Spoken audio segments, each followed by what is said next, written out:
வணக்கம். நெருப்பு தமிழர்.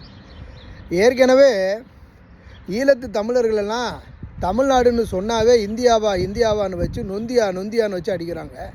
இதில் நான் 9 வருஷத்துக்கு மேலே கனடாவில் வசிக்கிறேங்கிற முறையில் சொல்கிறேன். நம்ம ஆள் விஜய் என்ன பண்ணுறாப்புலனா, அது ஒரு ஈழத்து பெண்ணு, அது சங்கீதா. அந்த அம்மாவை வீட்டுக்குள்ளே விடாமல் இந்த ஆள் சைக்கோ மாதிரி கொடுமைப்படுத்திக்கிட்டு இருப்பான் போல். இனிமேல் நம்ம வெளியில் தலை காட்ட முடியும்னு நினைக்கிறீங்க? ஏற்கனவே தமிழ்நாட்டுக்காரங்க தாண்டா எங்களை இனப்படுகொலை பண்ணிங்கன்னு ஈழத்து தமிழன் பூரா நச்சுன்னு குத்திக்கிட்டு இருக்கிறான். கடைசியில் அண்ணன் சீமான் எவ்வளவோ போராடினாலும் அவரையும் வச்சு நச்சுன்னு குத்திக்கிட்டு இருக்கிறான். கடைசியில் ஆக மொத்தத்தில் இப்போ பாருங்கள் என்ன பிரச்சனை நடக்க போகுதுன்னா, ஒட்டுமொத்தமாக இருக்கக்கூடிய ஈழத்தமிழன் பூரா வெளிநாட்டில் வாழ்ல தமிழர்களை பூரா வச்சு செய்ய போகிறாங்க. இது நடக்கத்தான் போகுது. ஏன்னா சங்கீதா ஒரு ஈழத்து பெண்ணு. அப்போ ஈழத்து பெண்ணில் தமிழ்நாட்டில் இனப்படுகொலையும் செஞ்சுக்கடா, தமிழ்நாட்டில் பொண்ணை கொடுத்தோம்டா, நீங்கள் இப்படி தாண்டா நீங்கள் கொடுமைப்படுத்துவீங்க அப்படின்னு இப்போ எல்லாரும் கிளம்பிட்டாங்க. இனிமேல் என்னத்தான் பண்ணுறது போங்க.